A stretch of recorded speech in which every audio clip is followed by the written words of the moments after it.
আসসালামু আলাইকুম রহমতুল্লাহি ওবরকাতুহু। সম্মানিত দর্শক, আপনারা কি লক্ষ্য করছেন যে অতি সম্প্রতি শেখ হাসিনার যে ভাষণ বা আওয়ামী লীগ যারা নেতা রয়েছেন দেশের বাইরে থেকে যে সকল বক্তব্য দিচ্ছেন সেই বক্তব্য স্পষ্টতই বিএনপিকে টার্গেট করা হচ্ছে। ২ নম্বর হলো শেখ হাসিনার ব্যক্তিগতভাবে বেগম জিয়া এবং তারেক রহমান সম্পর্কে যে একটা অ্যালার্জি ছিল সারাটা জীবন। তো সেই অ্যালার্জি গত একটি বছরে একটা নির্দিষ্ট সময় ধরে বেশ স্টপ ছিল। বেগম জিয়াকে নিয়ে তিনি কোনো মন্তব্য করেননি এবং অবস্থা দৃষ্টে মনে হচ্ছিল যে তারা বিএনপির সঙ্গে একটা সমঝোতা, একটা সুসম্পর্ক স্থাপন করতে চায়। কিন্তু হাল আমলে যে জিনিসটি লক্ষ্য করা যাচ্ছে সেটি হলো এখন আওয়ামী লীগের যারা লোকজন রয়েছেন তারা সরাসরি বিএনপিকে টার্গেট করে কথাবার্তা বলছেন এবং আগামীতে তারা বিএনপিকে তাদের যে প্রধান প্রতিপক্ষ সেইভাবে তারা তাদের কর্মসূচি প্রণয়ন করবেন, কথাবার্তা বলবেন, এটা প্রায় নিশ্চিত। এই জিনিসগুলো কেন হচ্ছে? মূল যে বিষয়টি সেই বিষয়টি হলো যে আমাদের দেশে রাজনীতির অনেকগুলো দাবার চাল রয়েছে। এখানে অসম্ভব সব ঘটনা ঘটে। আপনি যদি ১৯৮৬ সন থেকে আজ পর্যন্ত আমাদের রাজনীতির অঙ্গনে যে মেরুকরণগুলো হয়েছে এই মেরুকরণগুলো কল্পনা করলে বুঝতে পারবেন যে এখানে এমন সব অসম্ভব ঘটনা ঘটেছে যেটা সাধারণত অন্য কোনো রাজনৈতিক দল তো দূরের কথা, অন্য কোনো রাজনৈতিক যে কালচার রয়েছে বা দেশ রয়েছে সে সকল দেশে এই ধরনের ঘটনা এত তাড়াতাড়ি ঘটে না, এত দ্রুত ঘটে না। এরশাদ জামানাতে ১৯৮৬ সনে জামাতের সঙ্গে আওয়ামী লীগের একটা দহরম মহরম সম্পর্ক ছিল। আবার সেই সম্পর্কটি ১৯৯১ সনে এসে সেই সম্পর্কটি ৯১ সনে এসে বিএনপির সঙ্গে হয়ে যায়। আবার ১৯৮৮ সনে জামাতের সঙ্গে কিন্তু জাতীয় পার্টির একটা ভালো সম্পর্ক তৈরি হয়ে যায়। আস্তে আস্তে আমি জিনিসগুলো বলছি। ১৯৯৬ সনে জামাতের সঙ্গে আওয়ামী লীগের একটা সম্পর্ক হয়।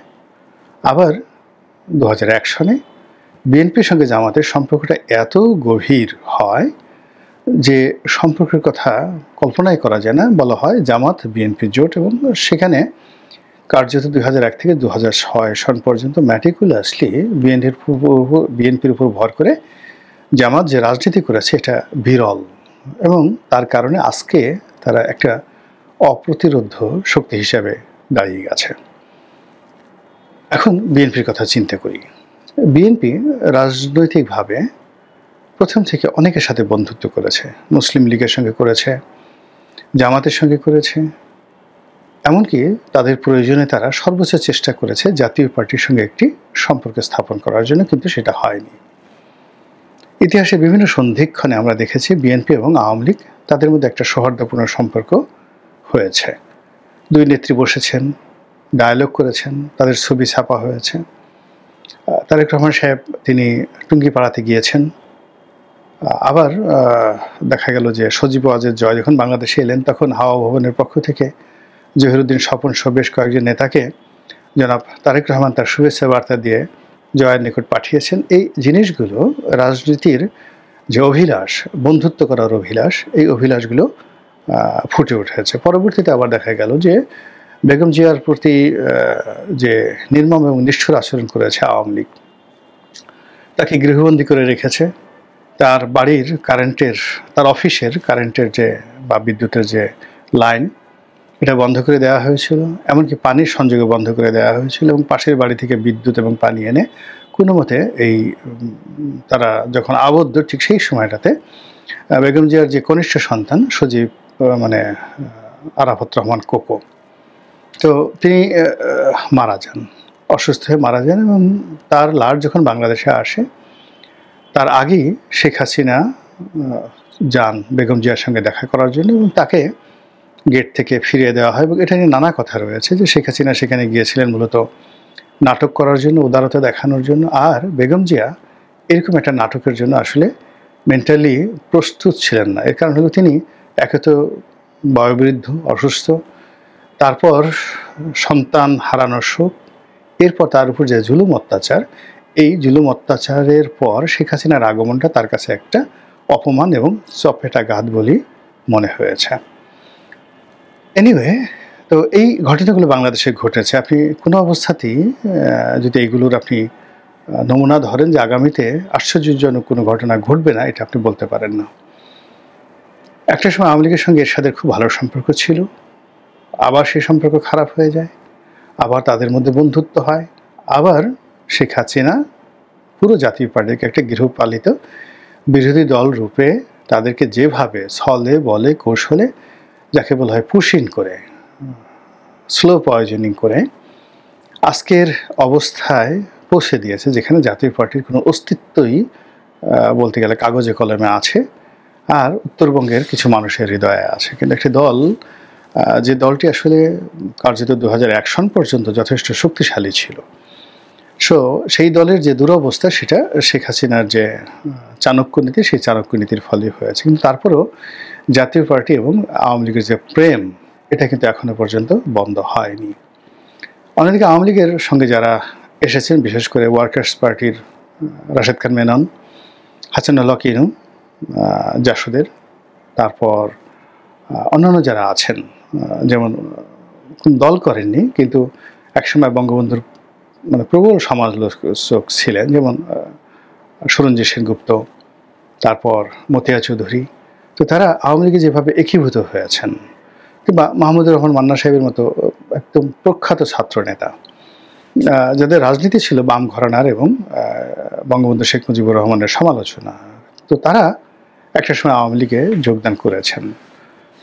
তো এই হলো রাজনীতির সমীকরণ। তো সেই সমীকরণে শেখ হাসিনার যে বাংলাদেশ থেকে চলে যাওয়া, ভারতে আশ্রয় নেওয়া এবং বাংলাদেশের রাজনীতিতে যে বিএনপির জয়কার এবং ক্ষমতা আসাটা প্রায় যখন 100% নিশ্চিত, তখন মনে হচ্ছিল যে বিএনপির বি টিম হিসেবে বা বিএনপিকে তেলবাজি করে আওয়ামী লীগ তাদের অস্তিত্ব বজায় রাখবে।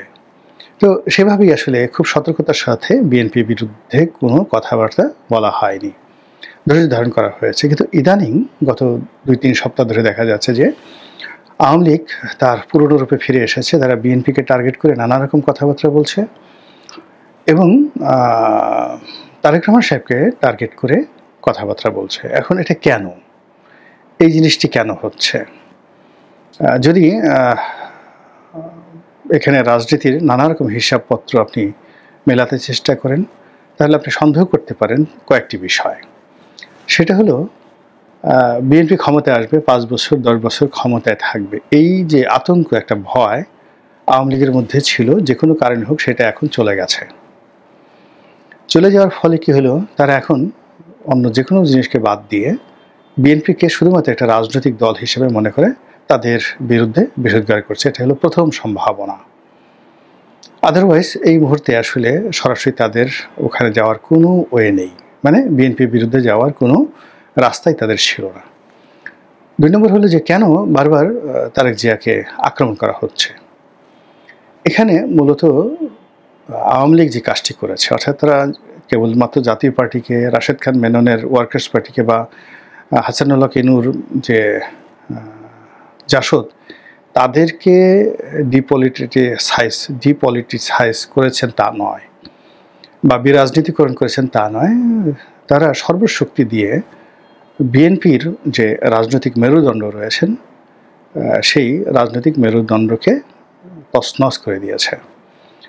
বিএনপির মধ্যে বিশ্বাস, অবিশ্বাস, সন্দেহ ঢুকিয়ে দিয়েছে, বিবাদ, বিসংবাদ, এবং বিএনপির মধ্যে নানা রকম বিভক্তি, আমেরিকাপন্থী, ভারতপন্থী, পাকিস্তানপন্থী, আওয়ামী লীগপন্থী, তারেক জিয়াপন্থী, খালেদা জিয়াপন্থী, এরকম নানা রকম বিভক্তি বিভিন্ন গোয়েন্দা সংস্থার মাধ্যমে গত 15 বছর ধরে আওয়ামী লীগ যে কাজটি করেছে, ফলে বিএনপির অনেক শীর্ষ নেতার চাইতেও আওয়ামী লীগের শেখ হাসিনা, ওবায়দুল কাদের, এই সমস্ত যারা নেতা রয়েছেন, তাদের হাতে বিএনপির যে পলিটিক্যাল স্ট্যান্ড বা বিএনপির দ্বারা কতটুকু পলিটিক্যাল সফলতা অর্জন করা সম্ভব প্রতিকূল পরিস্থিতিতে, এটা তারা বুঝতে পারে।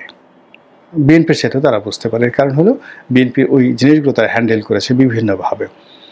বিএনপির অনেক নেতার অডিও আছে, ভিডিও আছে, অনেক গোপন তথ্য আছে, অনেক কিছু তাদের কাছে আছে। এইগুলো নিয়ে তারা প্রথমে যেটা মনে করেছিল যে যেভাবে একটা গণজোয়ার তৈরি হয়েছে, সেই গণজোয়ারে যদি ইলেকশন হয় তাহলে তো ইলেকশনে বিএনপি চলে আসবে, কাজেই কৌশলগত কারণে বিএনপি যে ক্ষয়ক্ষতি করেছে, অর্থাৎ সারা বাংলাদেশে আওয়ামী লীগের বিরুদ্ধে যত মামলা মোকদ্দমা তার বেশিরভাগ তো বিএনপি করেছে। তারপরে আওয়ামী লীগের লোকদেরকে কোর্ট কাছারি থেকে আউট করা, তাদের যে সহায় সম্পত্তি এগুলো সব দখল করা, তো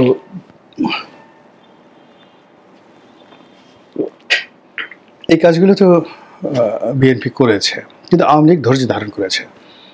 কিন্তু এখন তারা যেটা মনে করছে যে হয়তো যত সহজে বিএনপি ক্ষমতায় আসার চেষ্টা করছিল, স্বপ্ন দেখেছিল, সেই স্বপ্নটা অত স্বাভাবিক বা সহজ হবে না। তো কাজেই বিএনপিকে সমালোচনা করে যদি তাদের নম্বর কমিয়ে দেওয়া যায়, এবং বিএনপিকে সমালোচনা করা মানে নিজেদের শক্তিমত্তা বৃদ্ধি করা, এই কৌশল তাদের হতে পারে। দ্বিতীয়ত হলো জামাতের সঙ্গে তাদের একটা সমঝোতা হতে পারে বা তারা আশা করতে পারে। এটা রাজনীতিতে অসম্ভব কিছু না, এবং সেক্ষেত্রে যদি আওয়ামী লীগ জামাত চরমোনাই যে জোটটি হয়, তাহলে তারা বাংলাদেশে যে কোনো কাণ্ড ঘটাতে পারে।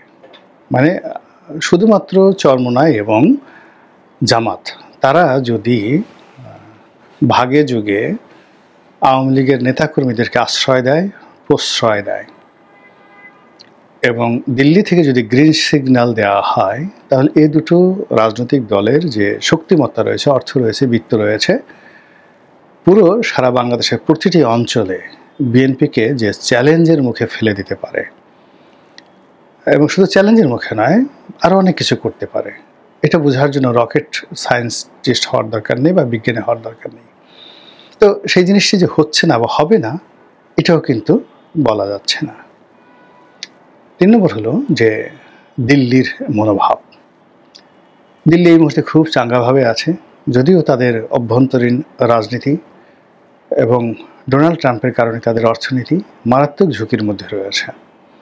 কিন্তু তা সত্ত্বেও রাশিয়ার সঙ্গে এবং চীনের সঙ্গে তাদের যে নতুন সম্পর্কের মেরুকরণ, এবং সেই সম্পর্কের মেরুকরণের কারণে বাংলাদেশে তারা যে একটা অবাধ এবং যাকে বলা হয় চোখ রাঙানি ছাড়া, পশ্চিমা দুনিয়ার চোখ রাঙানি ছাড়া দাদাগিরি করার যে সুযোগ তারা পাচ্ছে বা পাবে, এটা তারা কিভাবে ব্যবহার করবে, এটা নিঃসন্দেহে তারা ডক্টর মোহাম্মদ ইউনূসকে দেবে না, তারা তাকে কোনো পোর্টফোলিও দেবে না, তাকে কোনো স্পেস দেবে না, তারেক রহমান সাহেবকেও ভারত দেবে না। তারা শেখ হাসিনা এবং তার পছন্দের লোকদেরকে যদি স্পেস দেয়, তাহলে আগামী দিনগুলোতে আমাদের যে রাজনীতি সেটা জটিল এবং কঠিন হয়ে পড়বে। এবং তার প্রেক্ষিতে আপনি দেখছেন যে ঢাকার সেন্সিটিভ যে জায়গাগুলো, গুলিস্তান, বিজয়নগর,